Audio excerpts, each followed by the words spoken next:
అందరికీ నమస్కారం. ఫాస్టర్ ప్రవీణ్ పగడాల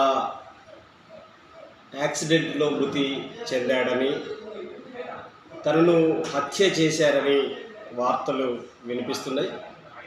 ఈ పరిస్థితులలో ఆయన మృతిపైన ఒక సిట్టింగ్ జడ్జితోటి సమగ్రమైనటువంటి న్యాయ విచారణ జరిపించి వాస్తవంగా ఏమి జరిగింది అనేటువంటిది మొత్తం ప్రపంచానికి తెలియజేయాల్సినటువంటి అవసరం ఉంది. ఎందుకు అంటే పాస్టర్ ప్రవీణ్ ఒక ఇంటలెక్చువల్, ఒక మేధావి. ఆయన రోజువారీగా టీవీ డిబేట్లలో కానీ ఆయన రాసిన వ్యాసాల్లో కానీ స్పష్టమైనటువంటి వైఖరి ఏమిటంటే, ఈ దేశంలో క్రిస్టియానిటీ ఈ దేశానికి ఏ రకమైనటువంటి కాంట్రిబ్యూషన్ అందించింది అనేటువంటి మాట తాను చెప్పుకుంటున్నాడు. తాను చెప్పుకోవడంలో తప్పలేదు. భారత రాజ్యాంగంలో డాక్టర్ బాబాసాహెబ్ అంబేద్కర్ ఆర్టికల్ 25 ద్వారా మత స్వేచ్ఛ కలిగి ఉండొచ్చు అనేటువంటి మాట చెప్పారు.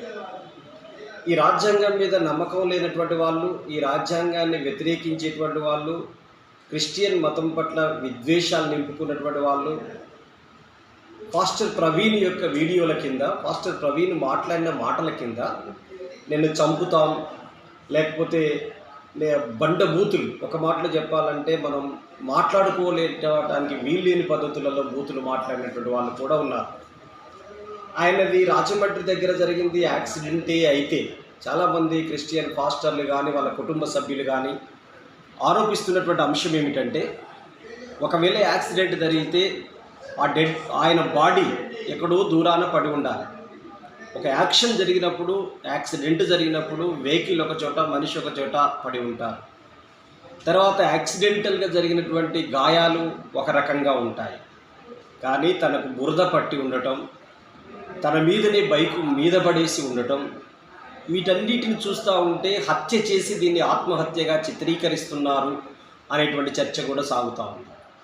ఈ పరిస్థితులలో ఒక సమగ్రమైనటువంటి దర్యాప్తు జరపకపోతే ఒక పాస్టర్కే కాదు, ఒక ఇంటలెక్చువల్కే కాదు, ఒక మనిషి మరొక మనిషిని చంపేటువంటి దుర్మార్గమైనటువంటి, పాశవికమైనటువంటి, ఉన్మాదమైనటువంటి వైఖరి అది సరైంది కాదు.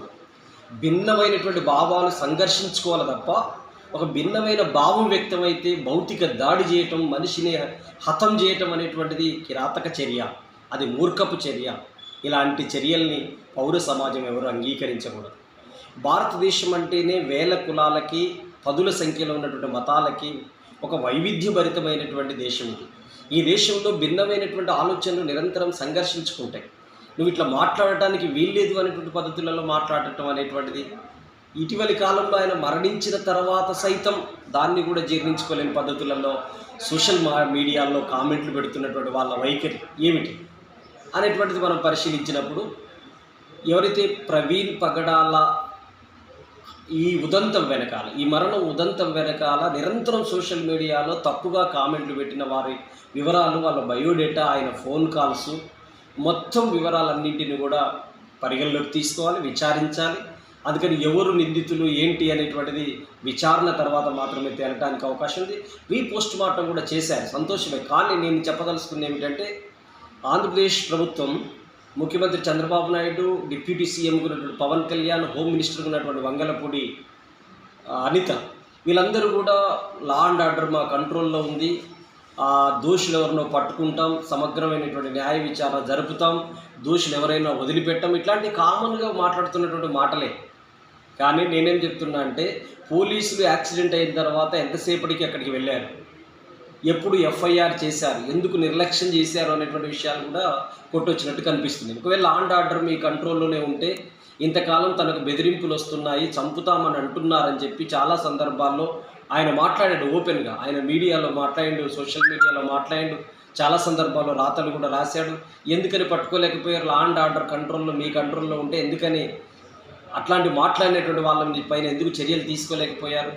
అందుకని మొత్తం వ్యవహారం పైన సమగ్రమైనటువంటి న్యాయ విచారణ జరగాలి, సిట్టింగ్ జడ్జితోటి జరిపించాలి. అక్కడ ఫాస్ట్ ట్రాక్ కోర్టును కూడా ఏర్పాటు చేయాల్సిన అవసరం ఉంది. ఇలాంటి ఘటనలు తెలుగు రాష్ట్రాల్లో జరగటం అనేటువంటిది దురదృష్టకరమైనటువంటి పరిణామం. ఈ ఘటనని పౌర సమాజం మతాలకు అతీతంగా, రాజకీయాలకు అతీతంగా పౌర సమాజంగా ప్రతి ఒక్కరూ ఖండించాలని కులవివక్ష వ్యతిరేక పోరాట సంఘం విజ్ఞప్తి చేస్తున్నది. ఇట్లాంటి మత విద్వేషాలు రెచ్చగొట్టేటువంటి వాళ్ళు ఏ మతంలో ఉన్న ఈ దేశానికి ప్రమాదకరం అని చెప్పి కేవీపీఎస్ భావిస్తుంది. ఈ దేశంలో మత సామరస్యం, దేశ సమైక్యత, సమగ్రతల కోసం ప్రతి ఒక్కరూ పాటుపడాల్సిన అవసరం ఉంది. మతం వ్యక్తిగత విశ్వాసంగా ఉన్నంతకాలం ఎవరికి ప్రాబ్లం లేదు. కానీ మతాన్ని రాజకీయాల్లోకి పులిమి, దేవుణ్ణి రాజకీయాలతోటి లింకప్ చేసి ఈరోజు విద్వేషాలు రెచ్చగొట్టి పౌర సమాజంలో వైవిధ్యాల్ని, వైషమ్యాల్ని సృష్టించేటువంటి వాళ్ళ పట్ల ఈ యువతరం అప్రమత్తంగా ఉండాలని చెప్పేసి కేవీపీఎస్గా భావిస్తున్నాను.